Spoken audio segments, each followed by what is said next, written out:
Olá, amigas e amigos. Vamos dar prosseguimento à nossa 23ª jornada de psicanálise. Passaremos agora à terceira mesa do dia, dedicada à temática psicanálise e filosofia. Essa mesa será coordenada pela psicanalista Heloísa Peixoto de Mello, a quem eu passo a palavra nesse momento.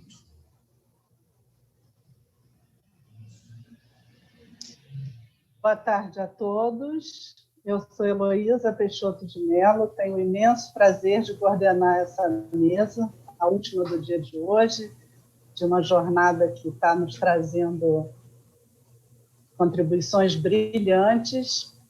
A nossa mesa será composta por Alterives Maciel, Contardo Caligares e Paulo Junqueira.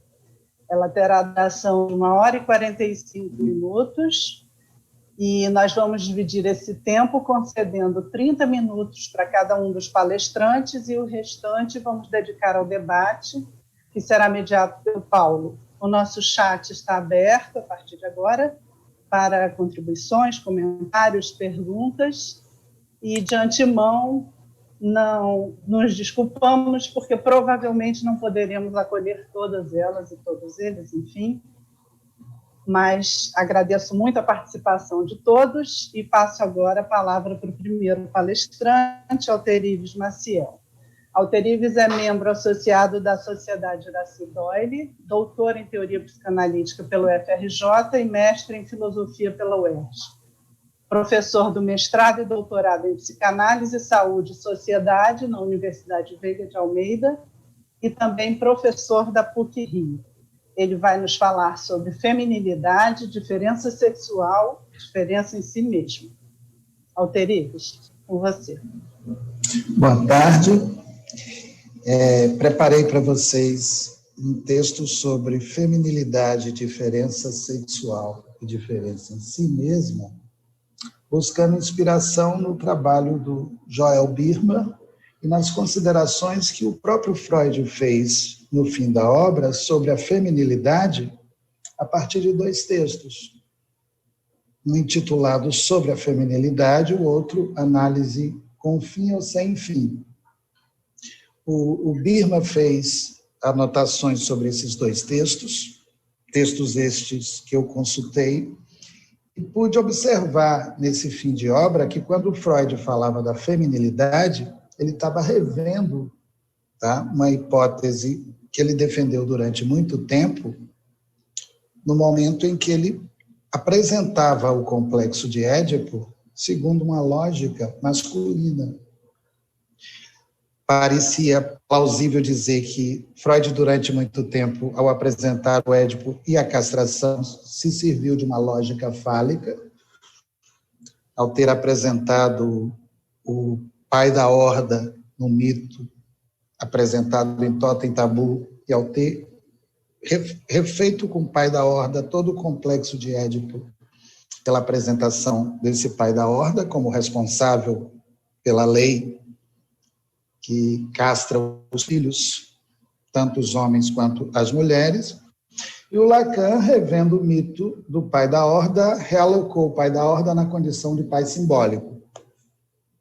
A feminilidade que Freud constrói no fim da obra é uma tentativa dele relativizar essa lógica fálica que durante muito tempo ele havia sustentado para poder pensar o Édipo e a castração.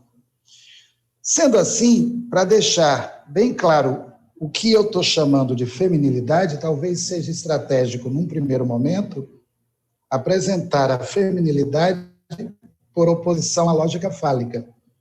É fundamental, num primeiro tempo, entender, tá certo, o que é pressuposto nessa lógica fálica, para valorizarmos com mais precisão o que Freud vai chamar de feminilidade nos textos aqui citados e o que Birman vai defender a respeito da feminilidade ao longo da obra dele. Assim, o Freud, durante muito tempo, pensou o complexo de Édipo a partir de uma lógica fálica. Estava implícito que a construção do Édipo ocorria pela intervenção do pai. O pai do qual Freud fez alusão é o pai da horda, tá? E no Édipo e na castração, esse pai da horda é apresentado como aquele que faz valer a lei, castrando todos, castrando os homens, ameaçando os homens pela ameaça da castração. O pai posto como aquele que faz valer a lei do interdito, e, por outro lado, o pai visto como pai da horda, como aquele que é capaz de fazer gozar todas as mulheres, aquele que é capaz de fazer gozar todas as mulheres, que no mito do Totem Tabor é assassinado pelos filhos. Quando a gente começa pelo mito do pai da horda, que foi assassinado pelos filhos, como aquele que faz gozar todas as mulheres, e tenta pensar, a partir desse mito, essa lógica fálica, a gente pode dizer que esse pai que fazia gozar todas as mulheres, pertinentemente, era aquele que possuiria o falo. Curiosamente, a psicanálise apresenta o falo como significante da falta, a psicanálise apresenta o falo como significante do desejo, porque o desejo é falta, mas se eu faço essa inferência de pensar o falo pelo mito do pai da horda, eu posso perfeitamente dizer que o falo também pode ser apresentado como significante do poder. Quer isso significar o quê? Aquele que faz valer a lei é igualmente aquele que detém o falo, mas aquele que detém o falo não é pessoa alguma. É posto como um princípio transcendente, no caso específico, o pai da horda, tá? Representado dentro da lógica fálica como um modelo onde o ser humano for capaz de vetorizar esse modelo dará testemunho num determinado momento de que ele está representando esse pai da horda, ou melhor, essa função simbólica, fazendo valer a lei, tá? Castrando todos os homens, olha só, pela ameaça da castração, e instaurando a castração como lei universal, tanto para os homens quanto para as mulheres. Na minha avaliação, essa lógica é masculinista, ela é fundada por alguém que não existe, mas é posto, olha só, como alguém que é instaurado na posição de modelo, ela está pautada num ideal de perfeição, de alguém que se coloca como exceção à lei e faz valer a própria lei para todos. É uma lógica que tem como modelo masculino, uma lógica que faz valer um significante transcendente, uma lógica da falta, tá certo? E uma lógica hierárquica, onde nela os homens ocuparão uma determinada posição e a mulher será descrita como castrada, ocupando uma posição inferior aos homens. Pois bem, é essa lógica que a gente está tentando criticar aqui quando a gente evoca a feminilidade. Curiosamente, o próprio Freud evocou a feminilidade no fim da obra. Curiosamente, o próprio Freud postulou, ao evocar a feminilidade, tá? Uma outra possibilidade de erotismo que não passasse, olha só, pelo crivo da lei do pai da horda. O próprio Freud postulou a ideia de feminilidade dentro de uma perspectiva diferenciada da lógica fálica. O Birman leu isso. Ao ler isso, ele desenvolveu essa tese ao longo da obra dele, especificamente em 2 textos, um intitulado Gramáticas do Erotismo, o outro intitulado Cartografias do Feminino. Na leitura que o Birman faz, ele cita os textos do Freud, onde o problema da feminilidade aparece. Ao citar os textos do Freud, ele vai desenvolver certas hipóteses do Freud e vai defender uma tese apostando numa gramática do erotismo pela via da feminilidade, tentando pensar, evidentemente, olha só, pela via da feminilidade, um outro lugar para o feminino. O que eu tiro da leitura que eu fiz do Birman, o que eu coloco como fundamental na crítica que eu estou tentando estabelecer? Eu estou criticando a lógica fálica porque eu parto da premissa de que ela é uma lógica que reifica o poder de alguém e instaura a falta a partir da reificação deste poder. Minha abordagem traz inflexões Foucaultianas, inevitável. Eu quero dizer com isso 2 coisas, que esse dispositivo fálico é um dispositivo de poder. Quero dizer igualmente que esse dispositivo de poder não é universal como antes o Freud acreditava, mas fundamentalmente histórico. Ao fazer uma apologia da feminilidade, eu estou criticando certas relações de poder que são reificadas pela lógica fálica e estou apostando na via da feminilidade, um conceito de potência, que vai lembrar, por um lado, a vontade de potência do Nietzsche, vai lembrar, por outro lado, a ideia de potência que a gente pode inferir da ética do Spinoza.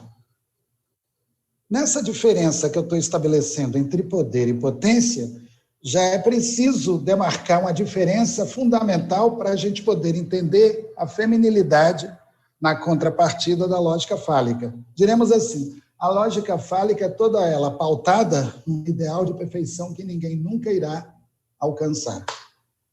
Quando os seres humanos são capturados nessa lógica, eles fingindo ter o que não têm, elas fingindo ser o que não são, eles fingindo ter o falo, elas fingindo ser o falo, eles entraram num jogo, olha só, de semblante, onde estão disputando entre si um determinado poder que eles não têm, mas estão amparados pelo poder de alguém que não existe, que funciona tão somente como um balizador que do alto faz fazer valer a todo mundo.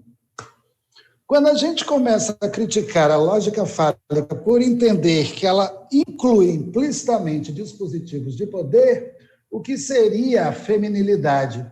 Falando Foucaultianamente, a feminilidade seria uma prática de resistência, uma prática de liberdade, que só é possível se homens ou mulheres abandonarem o ideal de perfeição no qual eles se encontram capturados quando entram numa disputa fálica, tá? Almejando alcançar, olha só, o poder do grande pai. A feminilidade pode ser, dentro dessa perspectiva, apresentada também, olha só, como uma lógica subversiva, onde nessa lógica subversiva o ideal de perfeição é abandonado para que a sexualidade seja afirmada na sua dimensão processual.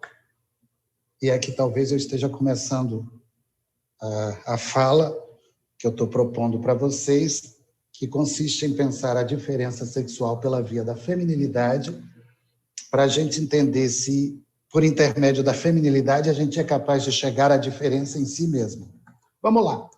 Feminilidade é uma matriz que eu estou elegendo para poder pensar a sexualidade na dimensão temporal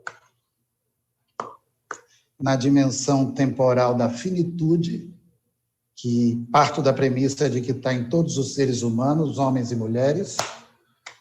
mulheres que são seres finitos, que trazem consigo uma pulsão de morte, a marca da morte no seu modo de existir. Feminilidade é talvez a matriz que eu esteja evocando para que a gente possa pensar a sexualidade no seu aspecto precário, a precariedade que há em todo e qualquer ser humano, que quando se aproxima dela, irá inevitavelmente estar se aproximando do seu próprio desamparo. É curioso, tudo se passa como se eu estivesse falando de processo, de precariedade, de finitude, tudo se passa como se eu estivesse falando de coisas, olha só, que são inerentes a todos os seres humanos e tivesse paradoxalmente dizendo que todos os seres humanos têm essas coisas, mas recusam essas coisas buscando um conforto num ideal de felicidade que eles nunca irão encontrar. Tudo se passa como se essa disputa fálica entre homens e mulheres fosse uma maneira de você barrar a morte, barrar a sua finitude existencial e entrar na imanência da sua própria sexualidade. É por isso que o Birman, em determinados momentos, chega a dizer que homens e mulheres têm horror à feminilidade.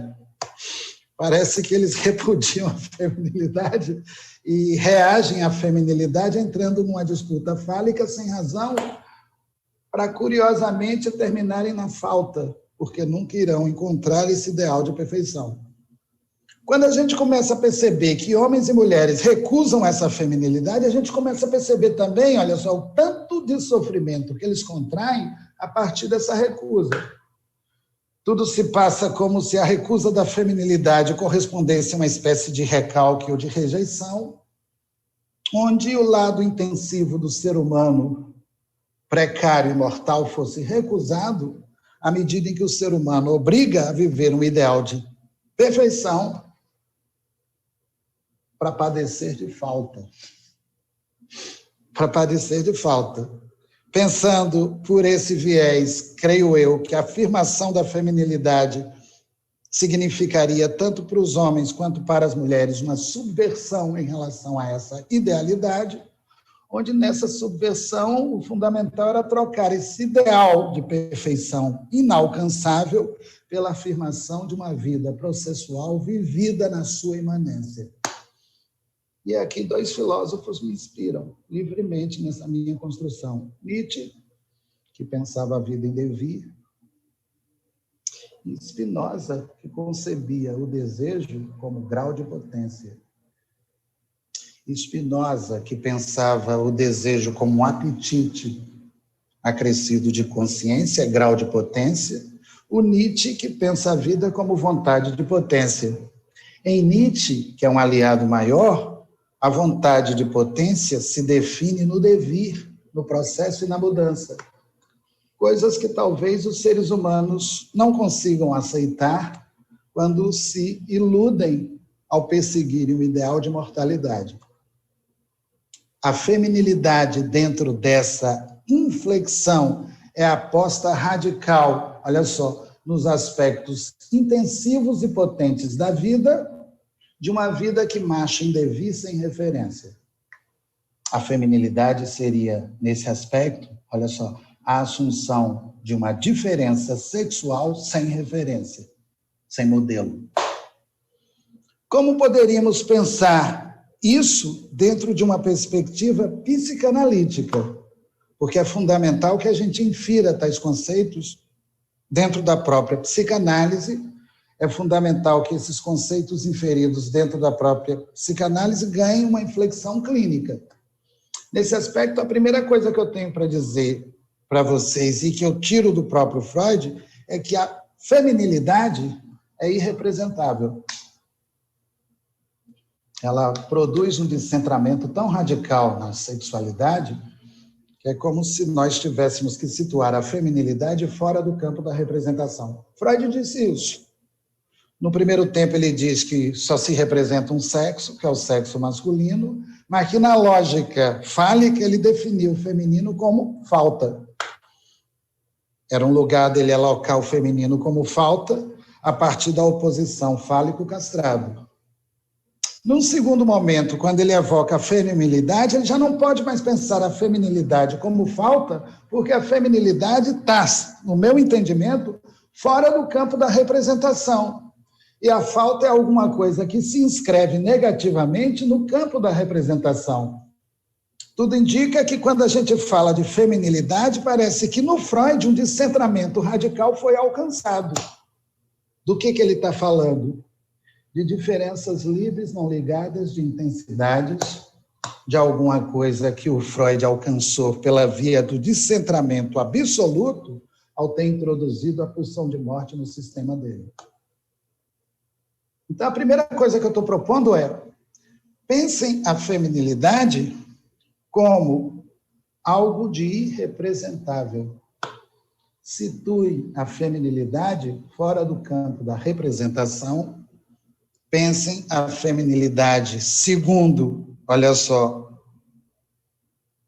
a intensidade, algo que é intenso, algo que excede, algo que é excessivo, algo que coloca a vida dentro de uma dimensão processual. Tá, né? Esse problema do irrepresentável, que curiosamente a psicanálise vai ter que encarar cada vez mais, tá certo? Pode significar para o psicanalista uma experiência limite, onde nessa experiência limite o analista vai ter que habilitar uma outra escuta para poder dar conta de casos que não estão subordinados à lógica da representação clássica. Esse problema do irrepresentável, no meu entendimento, tá, coloca a psicanálise numa experiência limite. Esse problema do irrepresentável força a psicanálise a uma nova inflexão. Como dar conta desse representável que o Freud, de alguma maneira, pôde verificar na clínica dele? Vamos lá, o que eu estou chamando de irrepresentável? Diferença livre, quantidade de intensiva que o aparelho psíquico quer capturar e não consegue capturar totalmente. Algo que transborda. Algo que está, olha só, imanente à vida de todo e qualquer ser humano. A partir de 1920, quando o Freud introduz no sistema dele o conceito de pulsão de morte, ele aponta, tá, dentro das acepções que ele constrói do conceito de pulsão de morte, a pulsão de morte como um vetor disruptivo que força o indivíduo a trabalhar a partir, olha só, de algo que é irrepresentável. E o Joel notou que quando você pensa a pulsão de morte dentro dessa perspectiva, é possível estabelecer um vínculo entre a pulsão de morte e a feminilidade. É possível estabelecer um vínculo entre a pulsão de morte e a feminilidade, ele defende isso de uma maneira brilhante, porque a feminilidade como algo que causa horror é a possibilidade de você viver no limite, sem a referência fálica, sem o ideal de perfeição, ou seja, a possibilidade de você assumir a sua precariedade existencial, que não é sinônimo de impotência, mas de intensidade. E aqui eu estou chegando à segunda característica da feminilidade. A feminilidade evoca uma matriz intensa, primeva. Matriz intensa, primeva esta, que dentro de uma concepção freudiana tem que ser situada antes da castração. Uma feminilidade que está referida talvez ao desamparo original de todo e qualquer ser humano, homem ou mulher. Uma feminilidade que seria o protótipo de um erotismo, mas um erotismo que antecede, olha só, a lógica da castração.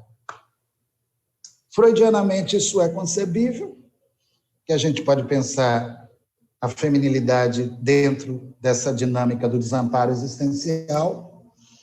É concebível também que nesse desamparo existencial uma certa eroticidade já esteja se dando, e é concebível também que nessa instância do desamparo primordial, o falo ainda não está presente. Não é ainda referência nem para o menino, nem para a menina. O falo ainda não está presente. Se o falo vai estar presente, ele se apresentará no momento secundário, e me parece plausível dizer que quando o Freud está falando de feminilidade, ele está promovendo um deslocamento da lógica fálica, a partir da qual ele pensava a estruturação da subjetividade, para uma feminilidade primária que seria imanente a todos os seres humanos. 2, o falo faz intervir sempre, olha só, um agente da lei que transcende. A feminilidade é pura imanência. Pura imanência, imanência pensada sem uma referência real de perfeição. 3, a feminilidade como, olha só, sexualidade originária, antecederia a diferença homem e mulher, porque a feminilidade estaria tanto nos homens quanto nas mulheres. A feminilidade seria, nesse aspecto, concebida como uma matriz intensa e imanente a todos os seres humanos. Qual o significado disso? Tem uma feminilidade nos homens que só aparece de vez em quando, rapidamente, depois eles recalcam. Mas aparece, de vez em quando aparece. Tem uma feminilidade nas mulheres que talvez seja dramatizada com mais frequência.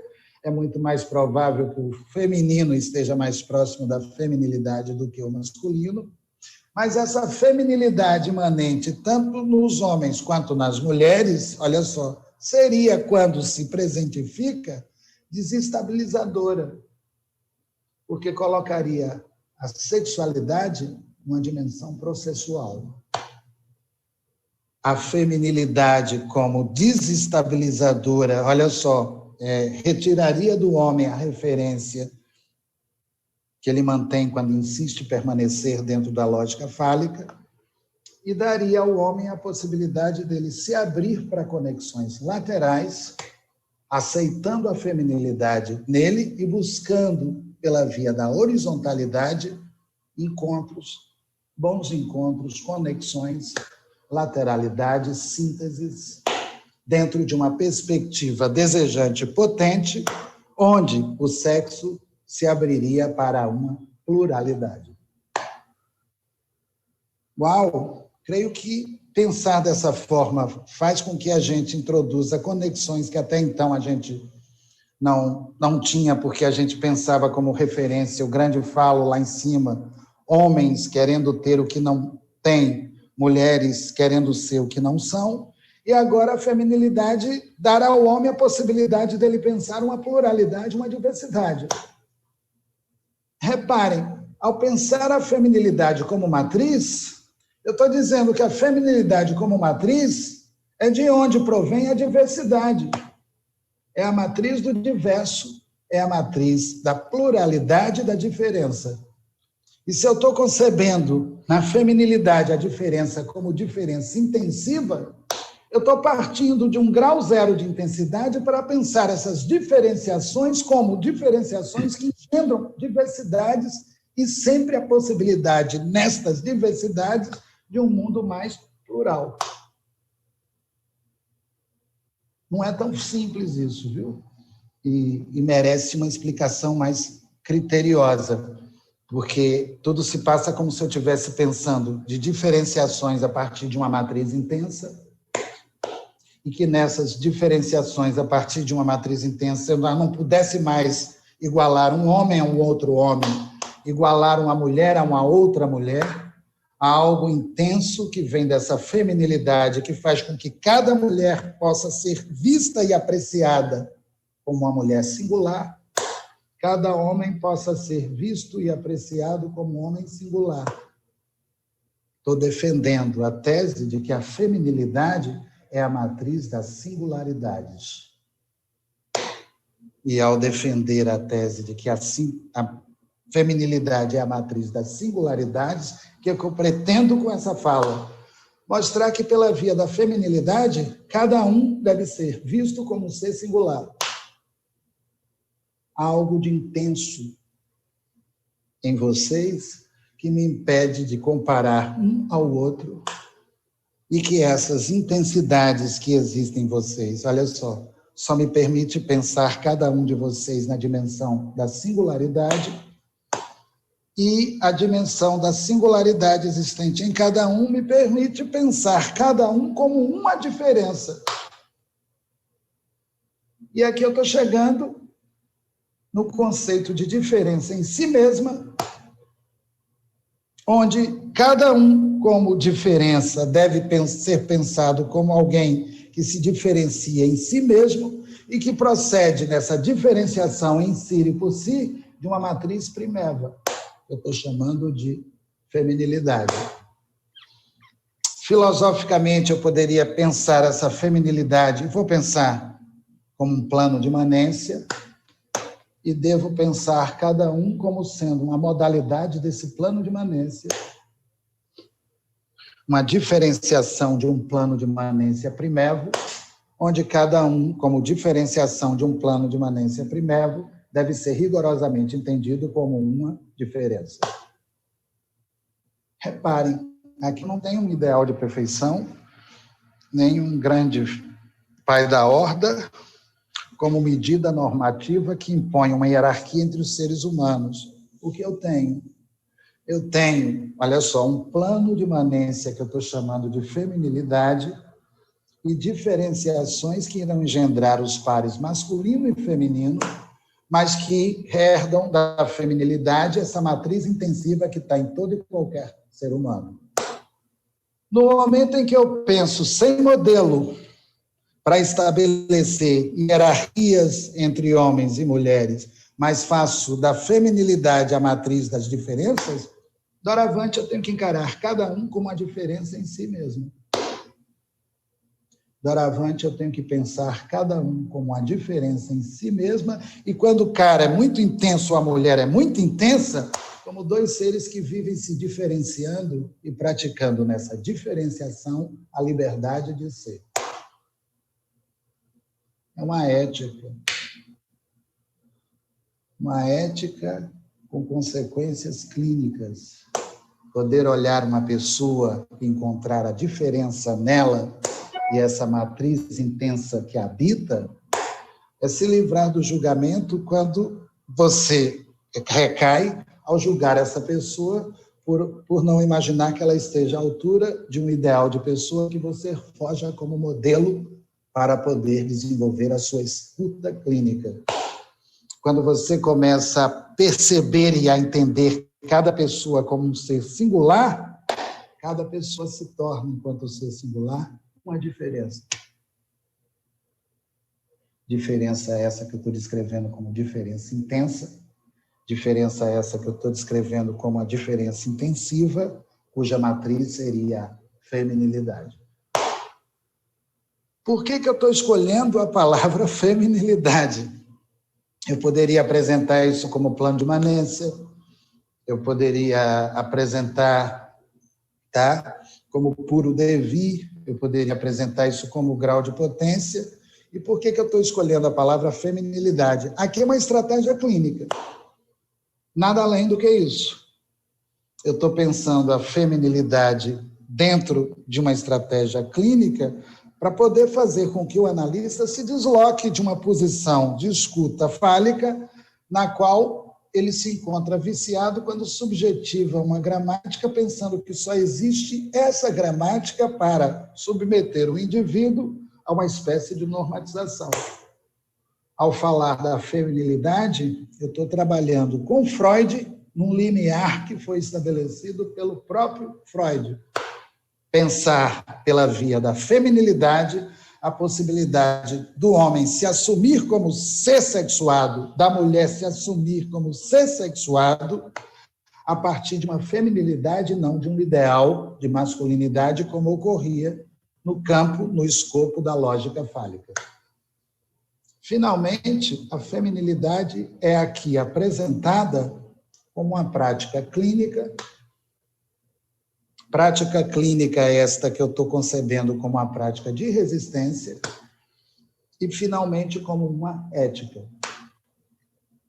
Uma ética que eu vou apresentar resumidamente para a gente poder pensar no debate, uma ética, não uma moral, por favor, essa diferença é fundamental, não é a moral do pai, nem a moral da lei que está em questão, é uma ética dos bons encontros, das potências, uma ética que é desenvolvida por uma filosofia da imanência, uma ética onde a relação entre as pessoas já não é mais pensada em termos de relação de comando e obediência, relação de poder, tá? Mas uma ética que porta uma potência inigualável, porque não julga a vida.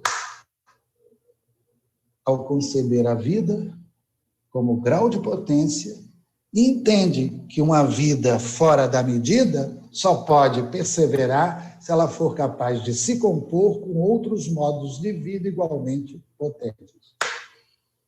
Nesse momento, eu estou fazendo aqui alusão a certas filosofias da diferença e estou tentando situar essas filosofias da diferença dentro de uma perspectiva clínica, evocando para a clínica uma ética da singularidade, da feminilidade como prática de resistência. Mandando aí para as instituições, viu? Que essa provocação tem que ser feita.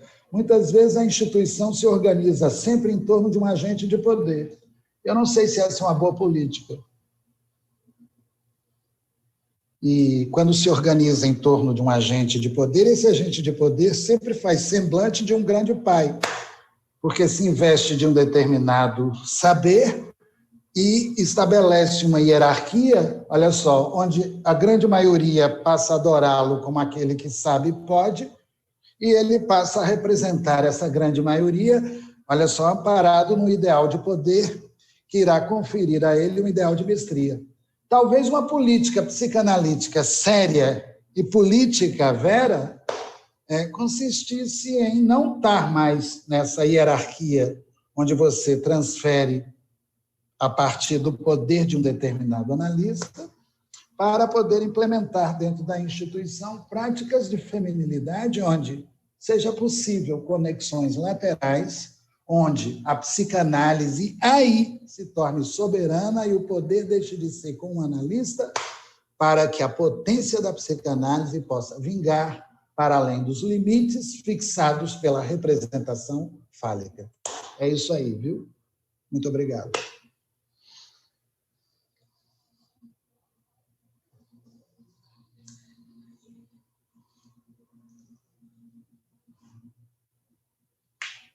Muito obrigada, Alter. É sempre um grande prazer te ouvir. Passo agora a palavra a Contardo Caleghares. Contardo é escritor, psicanalista e psicoterapeuta, doutor em psicologia e colunista da Folha de São Paulo. Sua fala tem o título de Encontros. Seja bem-vindo, Contardo.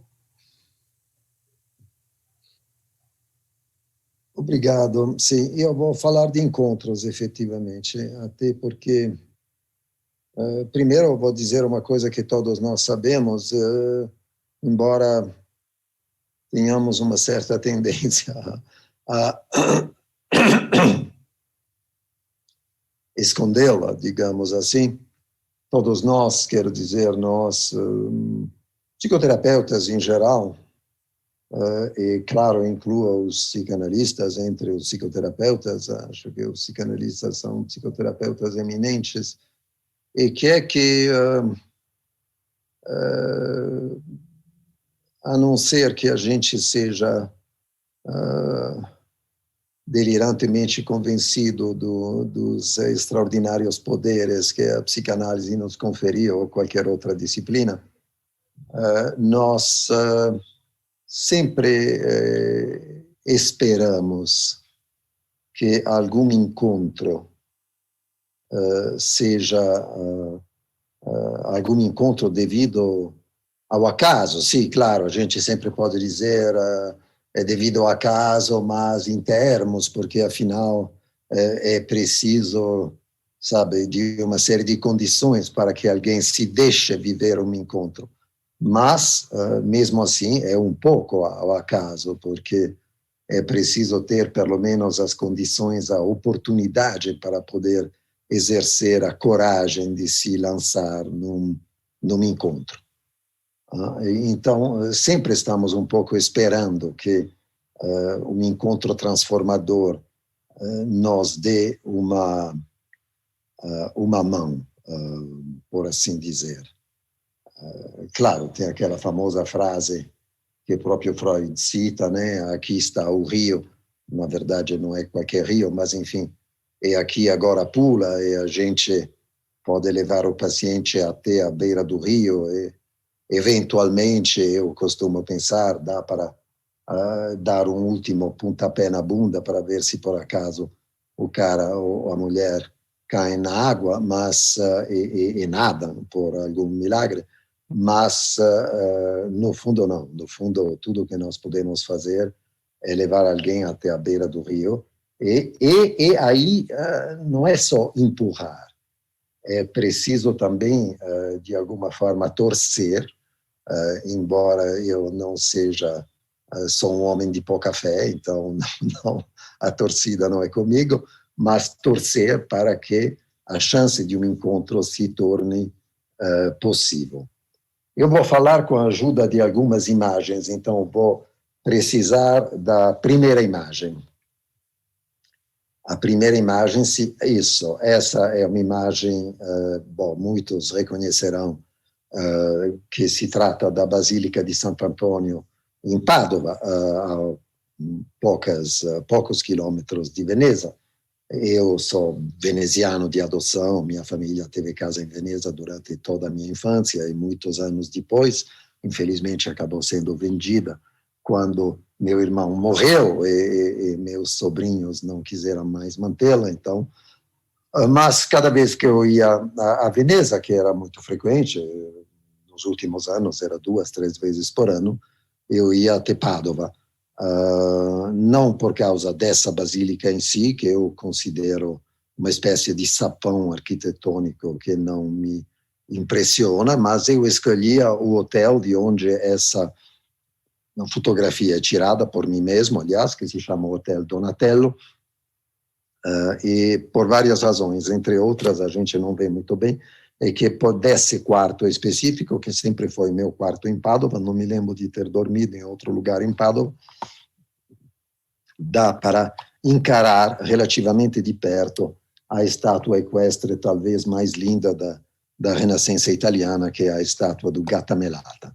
Mas eu ia para Padova sempre, e mesmo agora, quando vou para Veneza e infaustamente permaneço num hotel, claro, nesse último ano não é o caso, mas eu mesmo assim ia para Padova para visitar mais uma vez. Eu devo ter visitado a Capella degli Scrovegni di Giotto, sei lá, talvez 20 vezes na vida, né?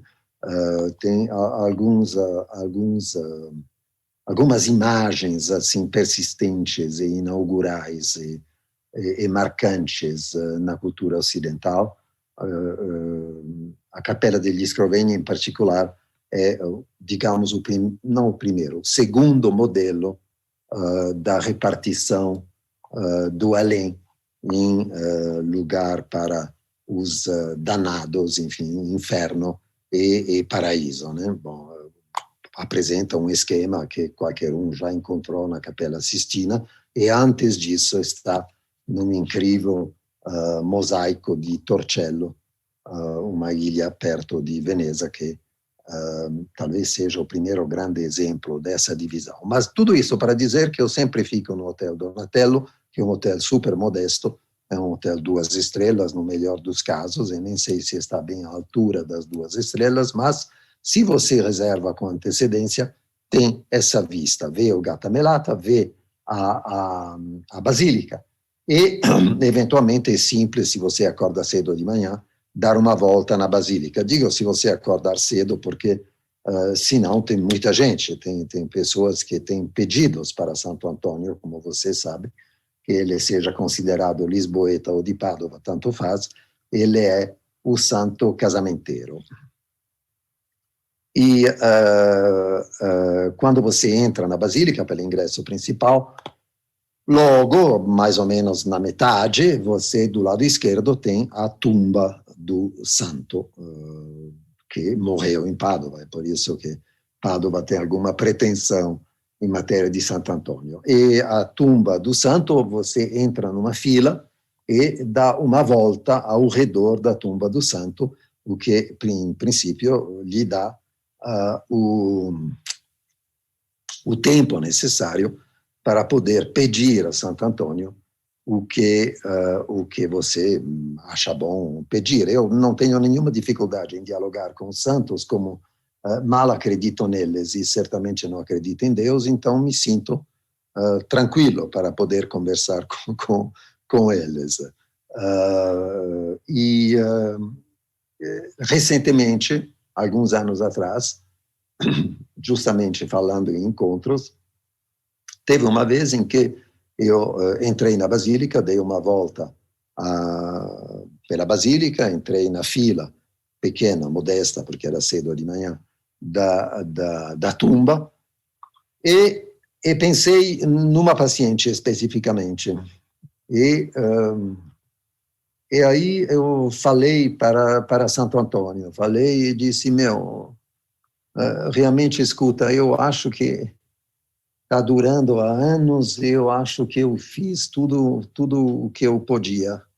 Acho que realmente essa mulher merece encontrar alguém e que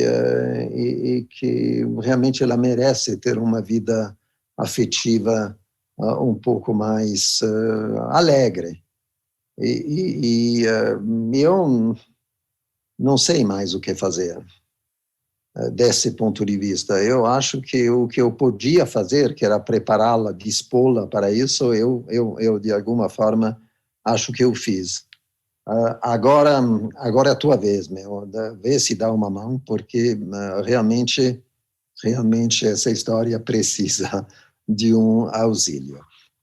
Podemos tirar essa imagem. Obrigado. E o mais interessante é que Santo Antônio respondeu. E realmente, quando voltei a São Paulo, rapidamente as coisas aconteceram para essa paciente, que então, aliás, entre outras coisas, fico feliz de não encontrar mais regularmente.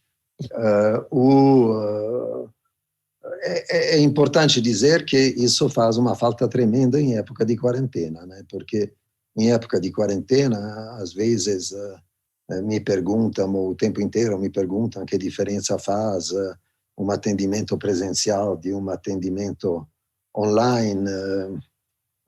Isso, de alguma forma, me parece, sim, certo, tem muito para dizer sobre isso, mas o que mais me faz falta é a vida das pessoas fora do tratamento, a vida concreta das pessoas, né? Porque nessa altura, esperar que as pessoas tenham a sorte ou se deem a sorte, a possibilidade de um encontro transformador, se torna realmente difícil, complicado, porque, sobretudo nos primeiros meses da quarentena, as pessoas aqui em São Paulo não circulavam em nenhum dos lugares onde se presume que possa acontecer um encontro. Sim, havia corajosos que se lançavam em tentativas de uso de aplicativos, mas sempre com a ideia de que, ou quase sempre com a ideia de que isso não daria em nada de real, de presencial, digamos assim, ficaria no online. Até a nossa inenarrável Damares conseguiu sugerir aos profissionais do sexo que se transformassem em profissionais do sexo online, como se isso fosse fácil. Acho que ela tem pouca prática, mas o sexo online não é uma coisa que se improvisa, é uma arte bastante complexa e talvez vendê-lo seja mais, se não seja uma simples transformação do sexo real. Bom, então, queria fazer, primeiro, essa homenagem a Santo Antônio. Segundo, lembrar que sempre estamos precisando de alguma intervenção do que podemos, afinal de contas, chamar o acaso. E uma parte de acaso existe, embora talvez o nosso trabalho seja muito frequentemente em matéria de relações possíveis ou impossíveis, seja descobrir qual é a parte do impossível que nós podemos modificar, o que pode tornar alguém disponível para um encontro, o que pode lhe dar, voltarei sobre essa palavra, a coragem para um encontro, mas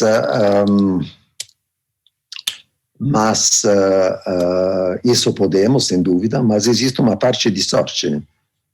Tem pessoas que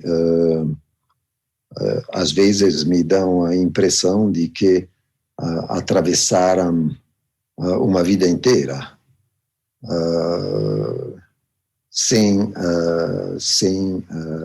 ter um encontro, que fosse realmente transformador. Claro, em muitos casos é sem ter a coragem de um encontro que talvez tenha lhe passado por perto e que não tenham tentado agarrar. Vou passar à segunda imagem, se possível. Essa segunda imagem, para mim, é realmente muito forte, muito evocadora.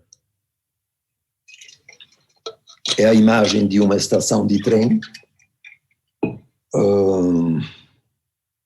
pelo próprio fato do relógio não ser digital, é presumivelmente uma estação de trem dos anos 70 ou 80, mas eu diria mais 70 pela forma, e o outro elemento muito importante é a névoa, a bruma. Eu, como qualquer, como se diz em alemão, Mitteleuropäer, alguém que nasceu na Europa média, na Europa, no centro-Europa, digamos assim, primeiro conheço bem a névoa, porque a bruma fazia parte do nosso cotidiano muito mais do que agora, incomparavelmente. E segundo, nos anos cruciais da minha formação, que são o fim dos anos 60, os anos 70 inteiros, e até ainda uma parte dos anos 80, o trem realmente, continua sendo, claro, o trem na Europa continua sendo um meio de transporte ótimo e disponível, mas o trem era o meio de transporte. Sem o trem e sem esse tipo de estação cheia de bruma, que não poderia, porque seria mais largo, mas não poderia ser a estação de Milão, poderia ser a estação de Lousano, poderia ser a chegada de Cornavin, a estação de Ginebra, poderia ser até um quai de uma estação parisiense. Sem o trem, a minha formação inteira teria sido impossível, porque, afinal, eu saí em 68 de Milão, me formei em Ginebra, comecei a viajar a Paris regularmente em 70 ou 71, regularmente significava a cada semana, numa época em que não existiam trens bala, né? Então viajar tanto de Milão para Ginebra quanto de Ginebra para Paris era uma noite. Então, apesar do meu salário de assistente e antes de tradutor me sustentar, claro, com o que custava a análise, o máximo que eu podia me permitir era uma couchette de segunda classe, que eram, então, 3 caminhas, e em boa parte dessas viagens semanais, mas digo, foram muito importantes, porque elas me permitiam de continuar trabalhando em Ginebra, me permitiam de me analisar ao mesmo tempo em Paris e de seguir ensinos que assumem, aliás, com o passar do tempo, lugares hierárquicos diferentes. Hoje me pergunto se o que eu conseguia captar das palestras e dos cursos de George Steiner em Ginebra não era mais importante do que eu escutava em Paris nos seminários de Lacan, por exemplo. Mas enfim, Barthes, Foucault, nada disso teria sido possível sem essa dupla viagem de trem, quase sempre nessa névoa. Claro, nem sempre, porque também na Europa do meio, por dizer assim, existe primavera e verão, embora o verão não seja a época dos cursos e, portanto, das viagens de trem, no meu caso. O trem, então, era também um lugar fantasmático, por alguma razão. Primeiro porque se consideravam que as estações eram lugares inquietantes. Um pouco, talvez, algo disso tenha sobrado relativamente às rodoviárias na nossa cultura. Inquietantes porque havia pessoas roubando, eventualmente roubando malas, sei lá, se você tivesse a ingenuidade de viajar com uma mala, ou pessoas roubando, sei lá, pickpocket, como on disait en français, enfin, pessoas roubando a carteira na circulação estreita de um vagão. Mas acho que o mais inquietante era essa sensação de solidão, sobretudo para quem viajava realmente. Viajar realmente, eu vou voltar sobre isso depois, é sempre viajar sozinho. Quem não viaja sozinho, não viaja. Então, tinha esse lado inquietante do deserto, de alguma forma, ou da raridade das outras pessoas. E só para contar uma história divertida, eu, em todos esses anos, que são muitos, porque praticamente é de, sei lá, vamos dizer, então, 70, 71, quase até a morte de Lacan, então, os anos 70 inteiros, porque a partir de 79, acho que eu parei de trabalhar na Universidade de Ginebra, então permaneci em Paris o tempo inteiro, porque senão eu vinha 2 dias por semana, né? Quinta ou quarta era o curso de George Steiner, bom, mas em todos esses anos, vamos dizer 10 anos, então vamos dizer 10 anos, aproximadamente umas 450 semanas, então algumas, sei lá, 800, 900 noites dormidas numa couchette de segunda classe. Eu tive um encontro, mas que não deu absolutamente em nada. Tive um encontro porque uma noite, misteriosamente, eu subi no trem em Milão, a destino de La Gare Cornavin, que é a estação de Genebra ainda hoje. Manhã seguinte eu daria meu seminário. Então, para minha surpresa, eu estava num compartimento onde tinha 6 caminhas, né? São caminhas sem lençóis, de plástico, né? Onde você só tem um cobertor para não ficar com frio de noite. E só tinha eu e uma jovem mulher, bonita, aliás. Por alguma razão, algum milagre da clínica psicopatológica, essa mulher tinha uma coisa absolutamente inédita, e que eu nunca mais vi em 40 e tantos anos de clínica, que é que ela tinha uma fobia de trem. Então, lhe era totalmente impossível imaginar dormir, ou tentar dormir, ou adormecer, pior ainda. Então, ela quis, de todas as maneiras possíveis, que eu, de alguma forma, lhe servisse de companhia. Eu não entendi nada disso, claro. Estava com a ilusão que isso daria lugar a uma tremenda aventura sexual, que não deu, embora essa mulher tenha passado a noite inteira nos meus braços, numa única couchette, que era extremamente desconfortável, mas sem que acontecesse nada de erótico ou sexual no meio disso, a não ser o fato de que ela se confortou ao longo dessa viagem e saiu na manhã seguinte sem nem uma palavra de despedida. Eu fiquei pronto, fiquei normal, digo, não me sobrou um pretexto qualquer para revê-la, nem sei se eu gostaria, nem sei se ela gostaria, mas essa estranha aventura aumentou a minha ideia de que,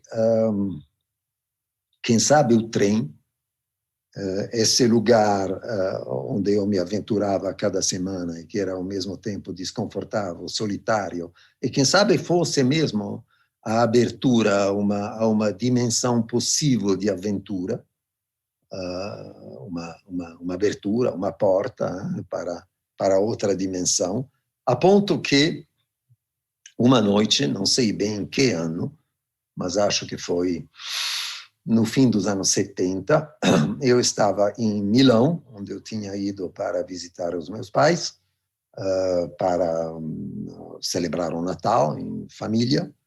Eu decidi que faria uma coisa bizarra e decididamente um pouco mais luxuosa, ou seja, em vez de alugar uma couchette de segunda classe, aluguei um wagon-lit, também de segunda classe, mas era um step up, um upgrade importante, e fui embora de Milão no dia 31 de dezembro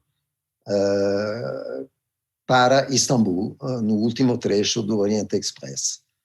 E fui embora achando que, convencido, e olha que em 79 eu não era mais uma criança, eu tinha 31, 32 anos, então fui embora convencido de que, quem sabe, eu encontrasse uma alma gêmea, ou seja, alguém que estivesse viajando no mesmo trem, numa noite muito improvável para viajar, sobretudo para viajar sozinho, porque é uma noite, o 31 de dezembro, em que a gente geralmente consegue ou tenta se enturmar de uma maneira idiota, geralmente, mas tanto faz. Então, embarquei nesse trem e estava sozinho no meu compartimento de 2 camas. Pedi uma garrafa de Prosecco que abri e bebi, não inteiramente, mas bebi o suficiente para celebrar a meia-noite. Bebi, eu me lembro, no momento em que mais ou menos a gente passava a fronteira entre a Itália e o que na época ainda era a Iugoslávia, e não aconteceu absolutamente nada.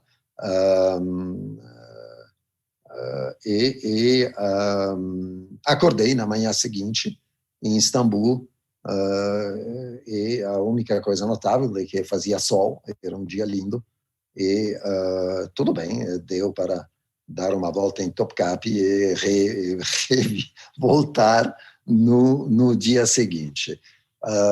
Então, moral da história, é muito difícil provocar encontros. Tem uma dimensão de acaso nos encontros que foge ao nosso controle. Mas é por isso que pedi que ficássemos com essa imagem até agora, que é uma imagem um pouco surpreendente. Vocês podem ver que são, né, na hora dessa foto, mais ou menos às 8h30. Então, a gente imaginaria, claramente é noite, mas imaginaria que tivesse mais gente nessa estação, ou de um trem chegando, ou esperando um trem que passasse por aí. Mas, novamente, lembre o que eu disse antes. Para entrar nesse portal, no portal de um encontro, é absolutamente crucial ter uma coragem, que é a coragem de entrar sozinho. Se é uma coisa que eu não paro de tentar sugerir com mais ou menos sucesso aos meus pacientes e às minhas pacientes, especificamente aqueles e aquelas pacientes que se queixam da falta de um encontro na vida, de um encontro significativo. Entendam bem, um encontro para mim não significa um casamento, um relacionamento, não significa absolutamente nada. Pode ser alguma coisa que dura 1 hora. Os encontros se chamam encontros porque são suscetíveis de reorientar uma vida.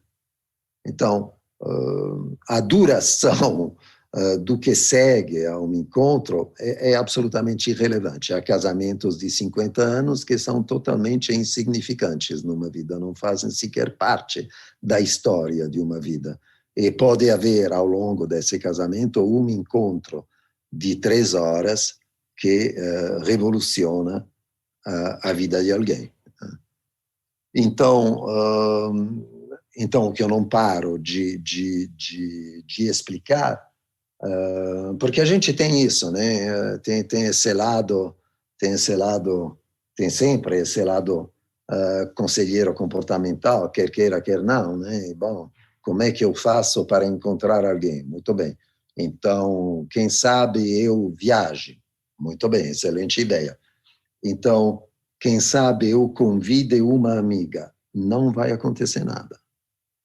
Não tem isso. Ninguém encontra ninguém a não ser sozinho. E ninguém encontra ninguém a não ser sozinho. O resto é conversa fiada. Você pensa que vai passar o verão na Costa Amalfitana, é uma excelente ideia. Só se você viajar sozinho, ou se você viajar sozinho. O resto é conversa fiada.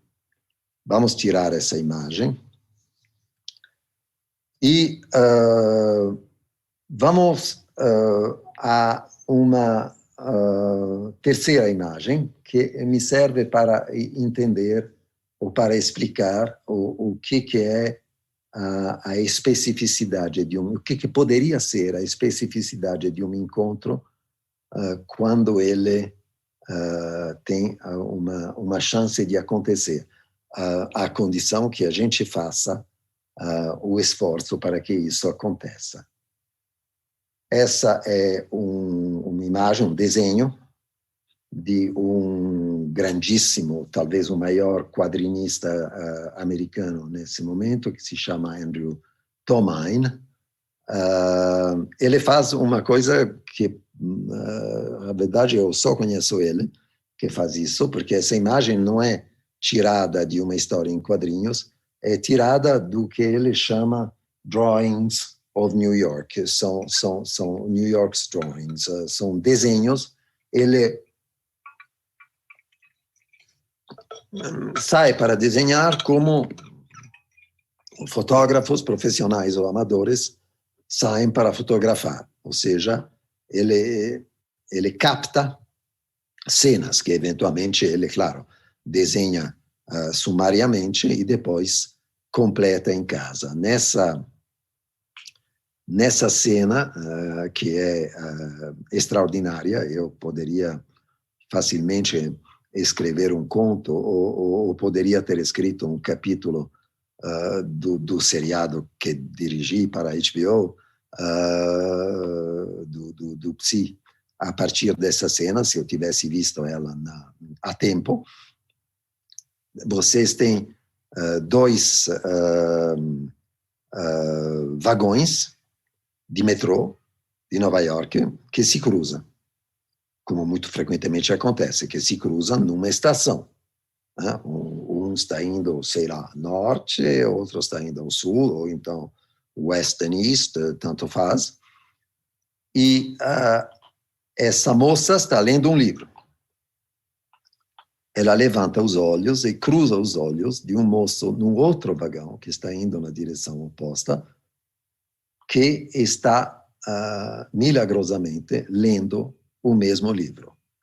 Não vai dar tempo para descer, não vai dar tempo para se dizer absolutamente nada, só tem um instante de descoberta, e isso seria ainda mais apreciável se o livro não fosse um livro trivial, se possível, não fosse um best-seller da semana do New York Times, ou seja, se esse livro servisse de alguma forma de token, de moeda de reconhecimento recíproco. Né? Você descobre que tem lá alguém sozinho, no metrô, de manhã, de tarde, que seja, que está lendo o mesmo livro que você. E ele vê que você está lendo o mesmo livro que ele. E não vai dar para pular do metrô, embora essa possibilidade exista, mas aparentemente acho que todos nós sentiríamos cravados ao assento pela inércia, e inevitavelmente o metrô do 1 vai continuar a sua viagem, assim como o seu metrô. Podemos tirar essa imagem, vi consequências de encontros parecidos. Eu vi no sentido seguinte, que geralmente o que acontece, ou que seria simpático que acontecesse, é que ou os dois começassem a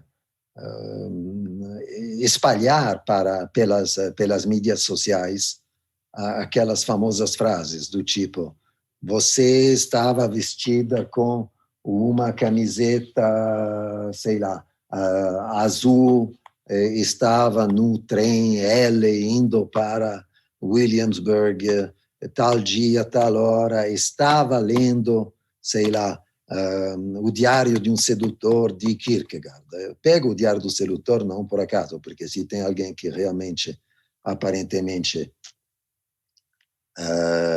perdeu a chance de um encontro, é Kierkegaard, né? No fundo, eu sempre fiquei convencido, desde a minha primeira leitura, que ele nos afligiu com as suas tremendas, com seu tremendo sofrimento quanto à ausência de Deus, simplesmente porque na hora em que deveria ter tido a coragem de encontrar Regine Olsen, ele preferiu fugir. Mas, seja como for, de qualquer forma, espalhar isso pelas várias mídias sociais. Além disso, eu já encontrei no metrô de Nova York,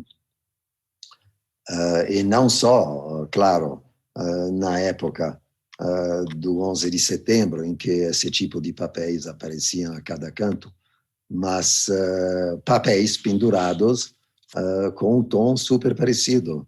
Eu vi você no trem que ia para, sei lá, da linha B, que ia norte, perto da 50ª rua, você estava assim, e eu acho que você me notou. Frequentemente, quando vi essa imagem de Tom Hayne, eu me perguntei qual seria a reação, digo, a tentativa de transformar aquilo num encontro possível.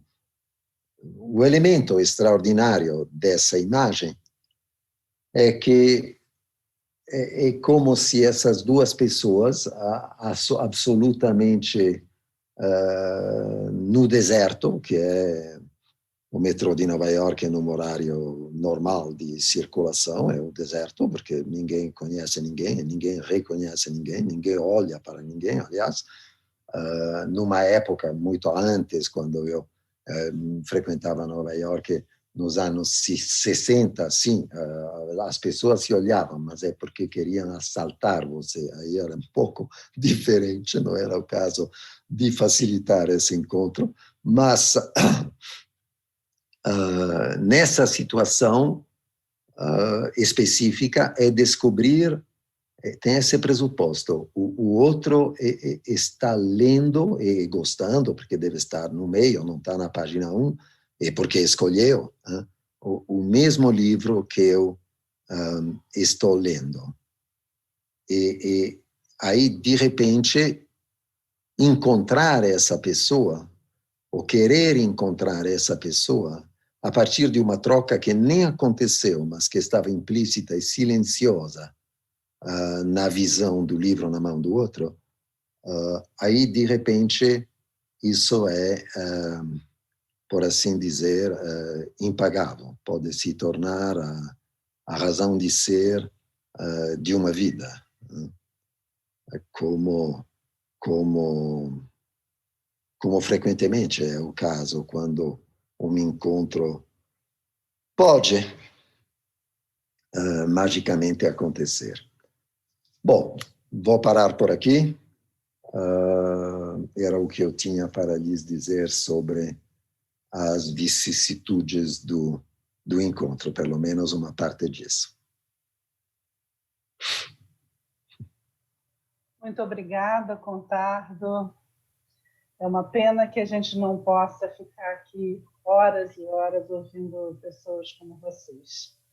Eu passo agora a palavra do nosso colega Paulo Junqueira.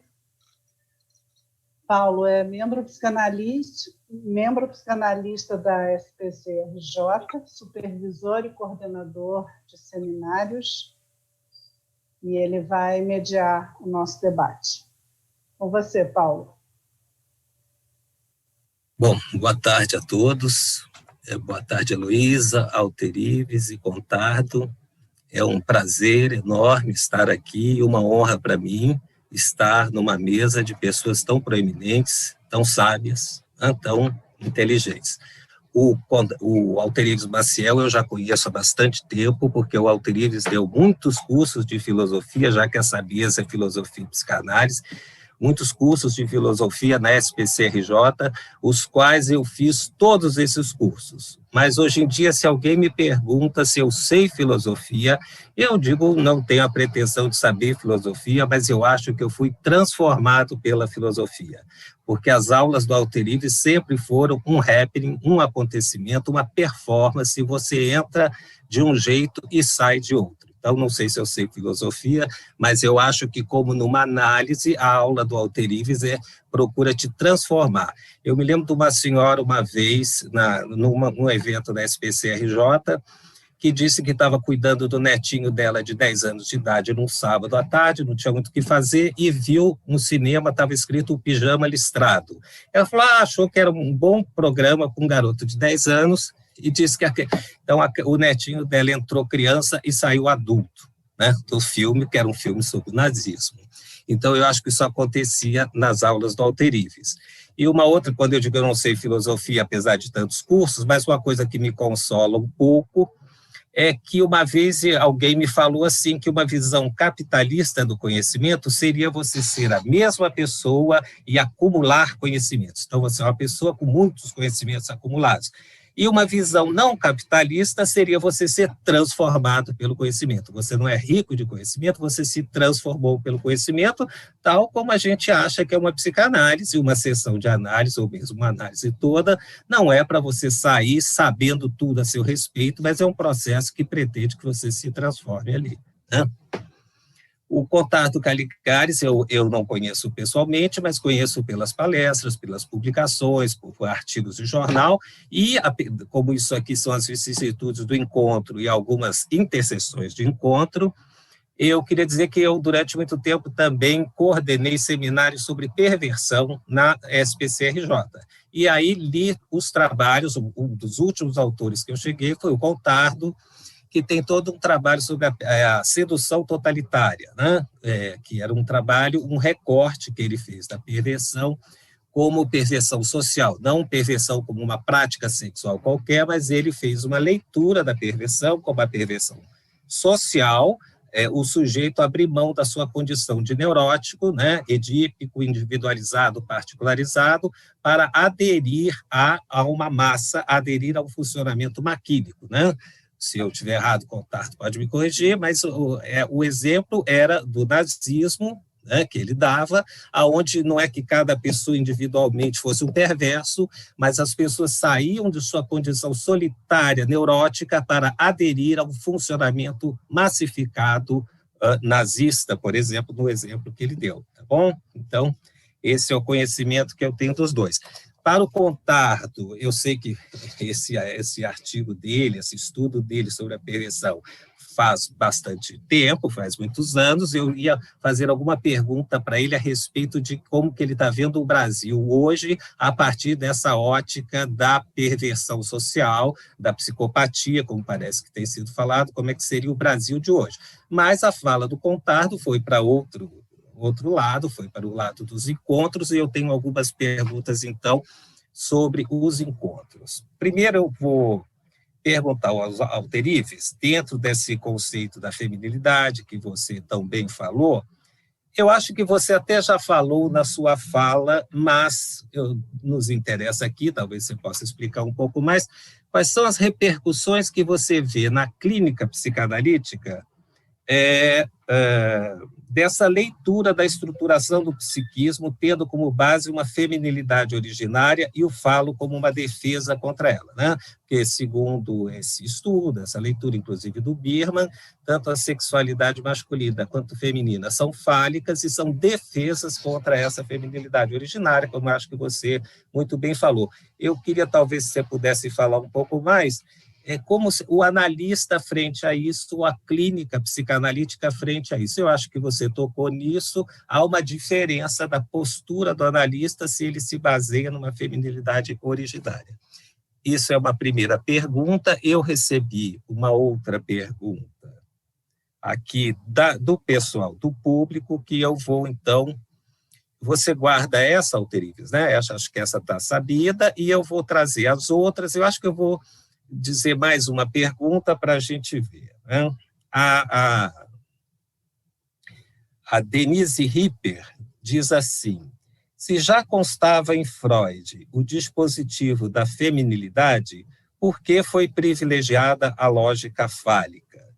Que ganhos se tem na troca teórica desses dispositivos, né, da feminilidade para a função fálica, que ganhos se tem? Qual a diferença da ideia do devir frente a essas duas lógicas? Isso é uma coisa. Eu tenho uma outra pergunta. Eu vou fazer as perguntas e depois eu passo para um e para outro, né? Alexandre Jordão pergunta: Alterives, como a feminilidade irrepresentável se aproxima do pensamento sem representação, da lógica do sentido de Deleuze e Guattari? Então, você segura um pouquinho essas duas e eu vou me dirigir ao Contardo. Eu tinha pensado isso, Contardo, de provocar um pouco para falar da política do Brasil atualmente, mas você falou mais, inclusive dentro do nosso tema do encontro, né? Vicissitudes do encontro. Eu achei super interessante essa questão toda, e aí fiquei com algumas coisas, como esse último do metrô, me lembrou aquela música do Chico: Olá, como vai? Eu vou indo, você, tudo bem? Eu vou, né? Que é um encontro de 1 minuto num sinal e que se passa, né? Eu queria dizer o seguinte: eu sei que você falou uns 50 anos de casamento pode não ser encontro nenhum, né? E há encontros significativos. Então, uma coisa que ficou para mim é assim: o encontro sempre se dá a dois. Quer dizer, pode um achar que encontrou e o outro não, né? Porque a gente vê, às vezes, até na clínica, alguém que encontrou, mas não, o outro não teve nenhuma resposta a esse suposto encontro. Ou o encontro é sempre dos dois. Encontraram, está encontrado, né? Isso é. Outra coisa é a coragem. Eu entendo bem isso, eu acho que entendo na clínica, né? Quando a gente trabalha com alguém, aquilo que você falou leva até o rio, mas uma hora tem que dar um empurrão, e isso se diz, né? Às vezes a pessoa faz todo um trabalho de anos, e na hora dela dar o salto, ela não dá, né? Eu entendo ir lá pedir para Santo Antônio, porque tem horas que a pessoa é para dar o salto e ela não dá, né?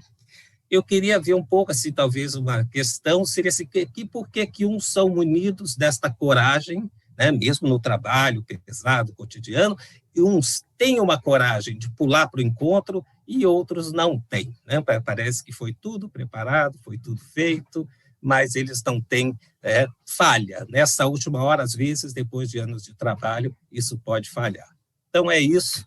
Acho que eu vou passar primeiro para o Alterives, seguindo a ordem, e depois Contardo. E se eu receber, a plateia, se quiser, pode mandar perguntas. Se der tempo e eu for recebendo aqui pelo telefone, eu faço as próximas perguntas. Então, passo a palavra ao Alterives, é isso? Tá bom, tá. Quando eu fiz questão de dar 10 ou 12 minutos à ideia de lógica fálica, de desenvolver com clareza, porque eu estou me dirigindo a uma plateia de psicanalistas, prioritariamente, que conhecem perfeitamente aquilo que eu expus.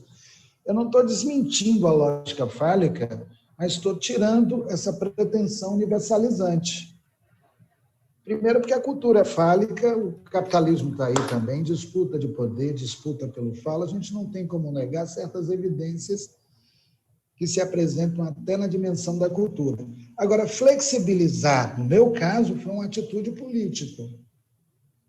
Mostrar que há possibilidades de erotismos que não estão inscritas nessa lógica fálica. Você deve observar também que eu usei um termo Foucaultiano, o termo dispositivo. Que quando Foucault utiliza esse termo na obra dele, ele está pensando práticas de poder, saber, dispositivos como meios de captura e sujeição. Talvez isso não tenha ficado devidamente explicado aqui, mas o que eu estava pensando quando eu falava de dispositivo fálico não era só o poder e o saber, mas os meios de captura e sujeição, onde as pessoas, uma vez capturadas por esses dispositivos, subjetivam algo dessa lógica fálica e pensam que isso é a única via possível de se tornar sujeito.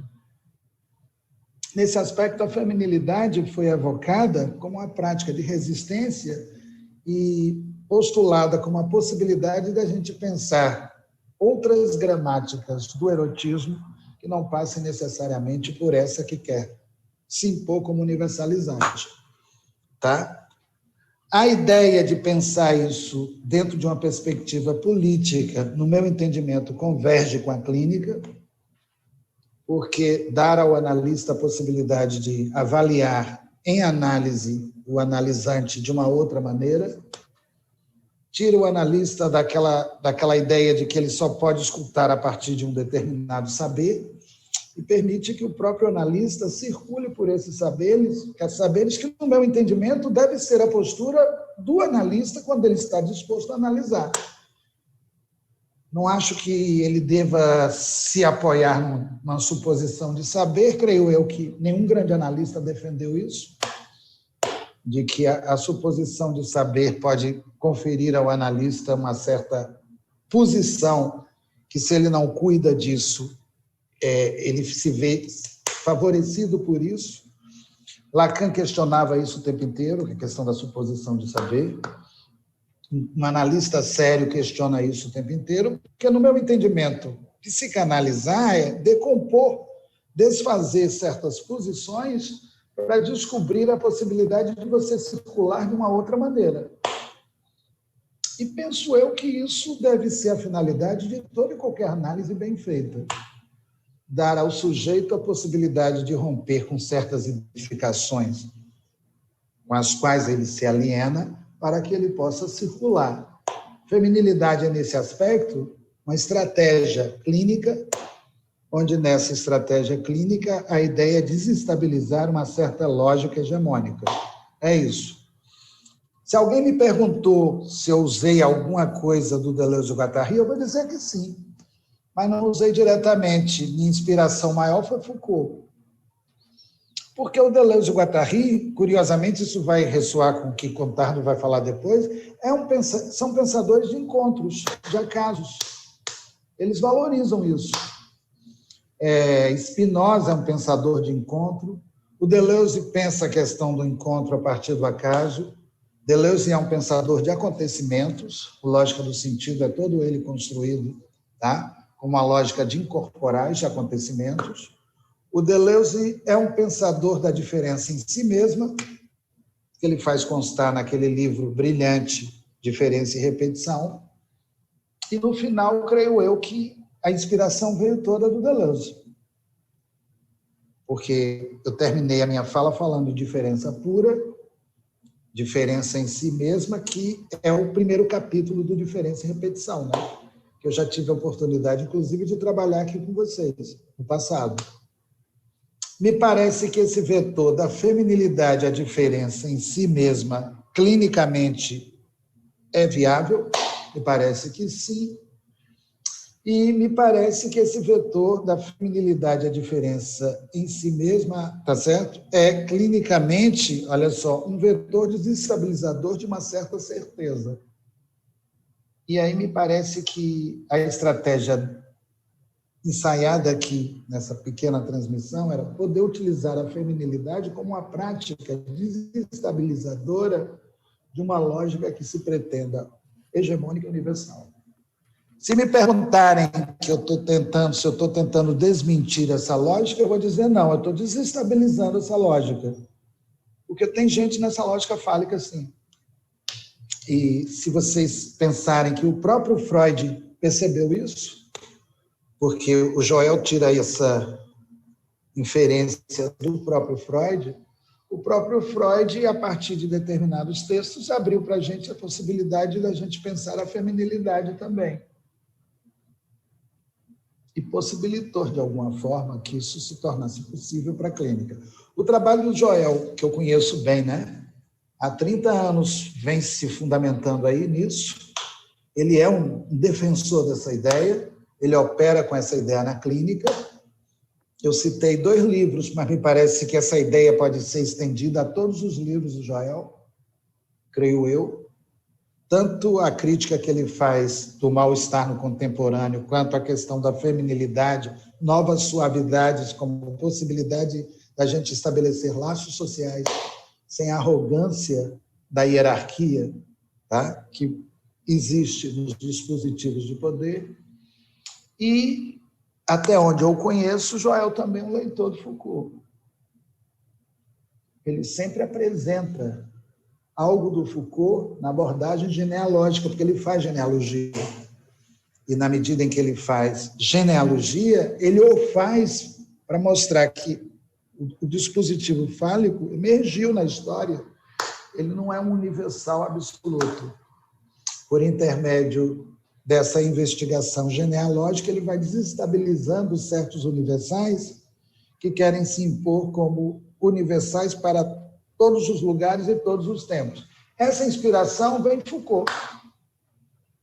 Tanto a abordagem genealógica quanto a abordagem arqueológica, onde o Foucault nos dá a fundamentação, olha só, de um método pautado numa pesquisa histórica que viabiliza para a gente o entendimento de quando alguma coisa emergiu, quanto tempo ela dura e se é possível, a partir de um determinado momento, pensar em novas emergências, novas ocorrências. A feminilidade foi uma proposta construída com essa inflexão.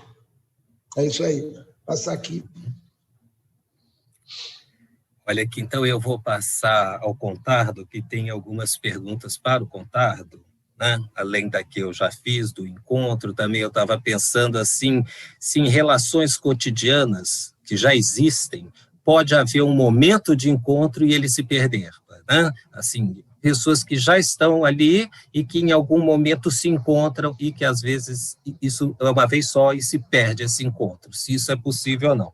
Agora, tem pergunta de outras pessoas. Juliano Correia, eu gostaria de saber se o Contardo pensa que essa noção de encontro, não intencionais, claro, poderia ser a entrada ou a saída para a abordagem do acaso na psicanálise. Isso é uma pergunta de Juliano Correia. Eu tenho uma parecida. Regina Célia dos Santos, da Frota Matos, está perguntando o seguinte: Contardo, a viagem sozinho ou sozinha seria a análise? Você usou o simbólico? Passa a palavra para você, Contardo. Está sem som, Contardo? Está sem som. Tem que ligar o som. Estou ligado aqui. Agora ligou, agora está falando. Não, estou ligado. Escuta, bom, vou tentar responder um pouco a tudo, e não deixando de lado completamente a primeira pergunta que você me colocou. A complacência é uma redefinição da perversão em termos realmente exclusivamente sociais. Isso foi o objeto da minha tese. Então, é um texto que tem 30 anos, mais ou menos, né? A minha tese de doutorado, mas que foi traduzido em várias línguas, mas que eu estopei, inclusive em inglês, mas que eu estopei, não deixei que fosse publicado, porque não acho nenhuma graça escrever ou publicar um texto técnico. É uma coisa que não me dá nenhum prazer. Então, sem eu conseguir reescrever isso do jeito que eu gostaria, prefiro que quem quer lê-lo vai procurá-lo no fichier central de thèse em Paris, e tira uma fotocópia e leva para casa. Mas, quem sabe, tenha o tempo de fazer isso antes de morrer, mas eu sou fundamentalmente hedonista, exatamente como Freud, então precisaria para isso que isso me desse bastante prazer. No momento não está me dando. O segundo, uma coisa que eu posso dizer, sim, é que, como sempre acontece em situações de grande polarização, nós somos em momentos, estamos vivendo um momento que é mais que um momento, começa a ser um bom tempo, em que realmente o coletivo está pesando. O coletivo está pesando nas dinâmicas subjetivas e na incapacidade de pensar. Isso cria um mundo também que me dá pouquíssimo prazer, que eu acho revoltante. Em linha geral, tem poucas coisas que me deem tanto asco quanto um ser humano que renuncia a referência ao seu próprio foro íntimo, mesmo que seja errada, em favor de uma escolha coletiva. Então, quando eu escuto que a metade da população brasileira é convidada a se dirigir pela referência a que é pátria, família e Deus, isso realmente me dá um desgosto muito grande, porque são entidades, todas entidades fundamentalmente coletivas, onde realmente nada de humano, do meu ponto de vista, aparece, a não ser sintomas extraordinários que nos acompanham há muito tempo. Bom, eu sou muito sensível pelo ensino que recebi, justamente, Alterives fez alusão a Foucault, que eu segui durante muitos anos. Eu sou muito sensível à dimensão histórica. Um pouco por isso, um pouco por ser de formação originalmente italiana, né, que é uma cultura que valoriza extremamente do ponto de vista histórico, né, sobretudo a cultura italiana nos anos 60, uma cultura fortemente marxista.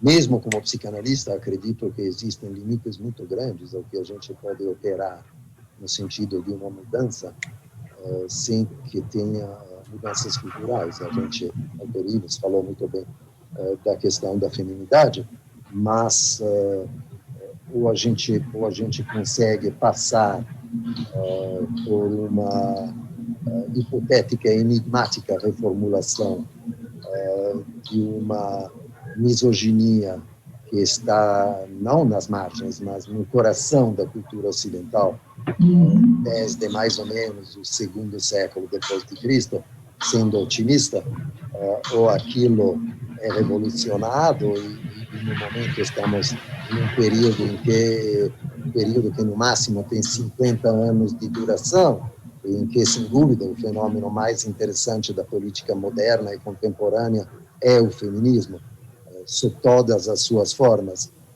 mas a força para transformar quase 2 milênios de misoginia não é pouca coisa.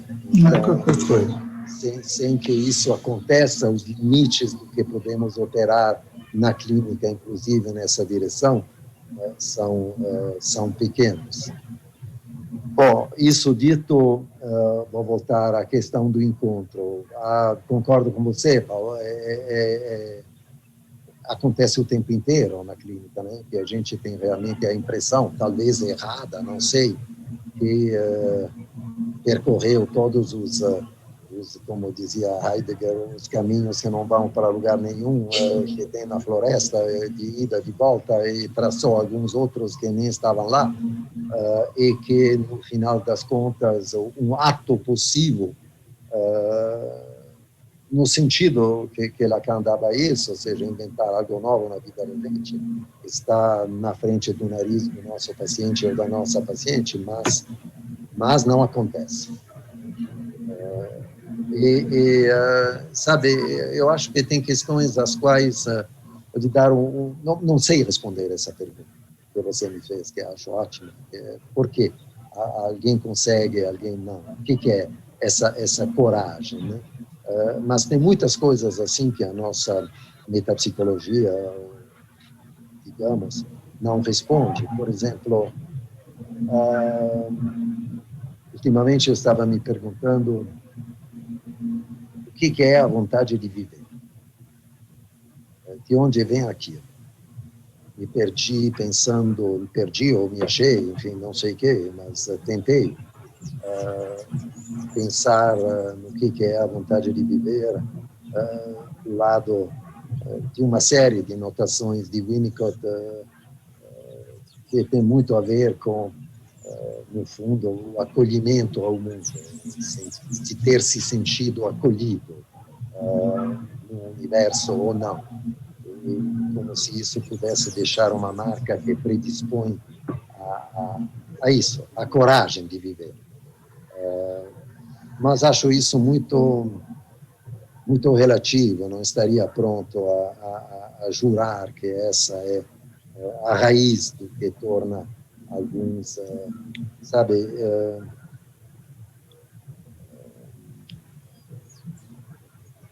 eu também tenho, desde sempre, até porque a minha habilitação como professor na França foi, desde a tese, claro, foi também em psicologia social, mas eu tenho um enorme carinho pela psicologia social como disciplina. E eu me lembro sempre de uma palavra do meu pai, que foi ele, um partigiano na luta armada, resistente, antifascista, e que um dia me contava que alguém de um outro ramo da família, mas de um ramo paralelo, de uma certa forma um tio meu, um bistio, digamos, acabou sendo general dos Alpinos na República de Saló, ou seja, na retomada do fascismo no seu pior momento, depois de outubro de 43, em 44. E ele me disse, olha, meu pai me disse um dia alguma coisa como, sabe, bom, fulano, Luigi, que era o nome desse cara, que era general dos Alpinos, me disse, Luigi acabou sendo não só um fascista, mas como se dizia na Itália, um republicano, ou seja, um fascista do último ano, quando realmente o fascismo era apenas uma forma de escravidão declarada aos alemães, aos nazistas. E ele me disse, olha, Luigi foi por esse lado, eu fui para a luta armada na Alta Valsésia. Em última instância, eu não sei se existem diferenças culturais entre nós, se existe, sim, claro, existem vidas completamente outras, mas ele me disse, no fundo, foi uma questão de sorte. Sorte quer dizer o quê? Não sei também, mas de oportunidade. Nós somos fabricados por um monte de coisas que são dívidas impagáveis ou pagáveis, ou recebidas, mantidas com o nosso passado, com os nossos mais próximos, contratadas com nossos amigos ao longo da infância e não só, da idade adulta, dívidas culturais com as leituras que fizemos e as que não fizemos e que nos influenciaram, às vezes, tanto quanto, e companhia. Nós somos tudo isso, mas também somos, eu daria a fim de dizer, somos seres em situação. Tem uma força do Dasein, tem uma força do estar lá, onde a cegonha nos depositou, em que circunstâncias históricas exatas e ao que reagimos, isso acaba tendo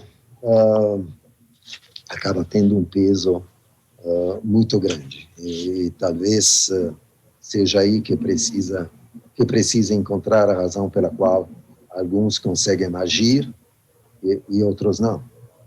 Alguns, por exemplo, vão, de repente, inventar que, sei lá, a vida é um valor supremo.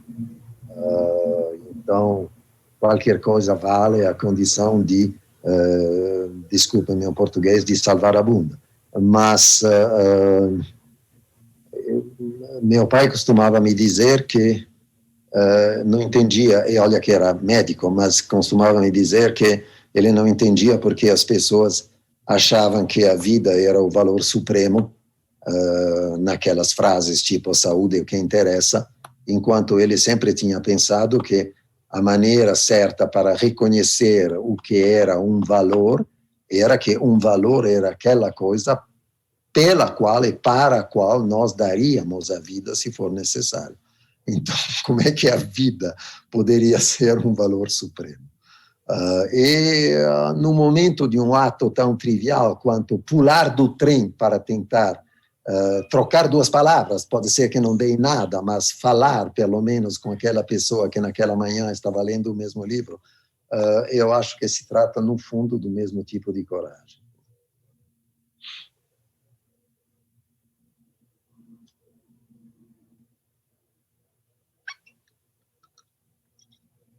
Muito obrigado, que acho, Heloísa, acho que está na hora, não é isso? Eles estão me avisando que está na hora. Queria agradecer enormemente aos dois palestrantes pela riquíssima contribuição que deram aqui à nossa jornada, e para mim foi pessoalmente um grande prazer estar com vocês.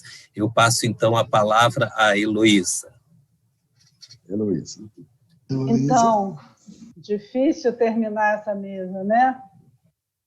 Muito, muito grande, muito profunda, muito bacana. Gostaria de mais uma vez agradecer, dizer que foi uma honra tê-los aqui conosco. E amanhã tem mais, né, Marcelo?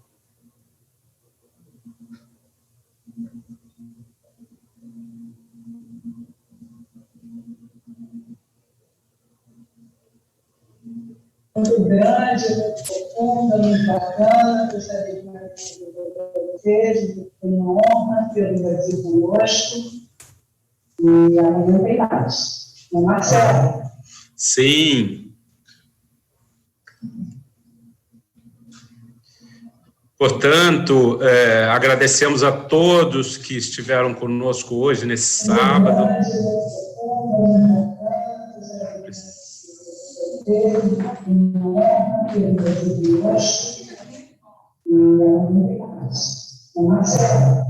Sim.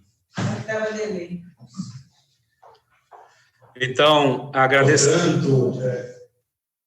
agradecemos a todos que estiveram hoje conosco, nesse sábado, para essa jornada, dessa vez no formato remoto, e convidamos a todos para amanhã. Retomaremos neste domingo às 10h30, com uma mesa sobre a temática psicanálise e direito, e amanhã à tarde teremos a mesa psicanálise e jornalismo às 14 horas. Portanto, encontro marcado amanhã, domingo, às 10h30. Desejo a todos um ótimo final de sábado.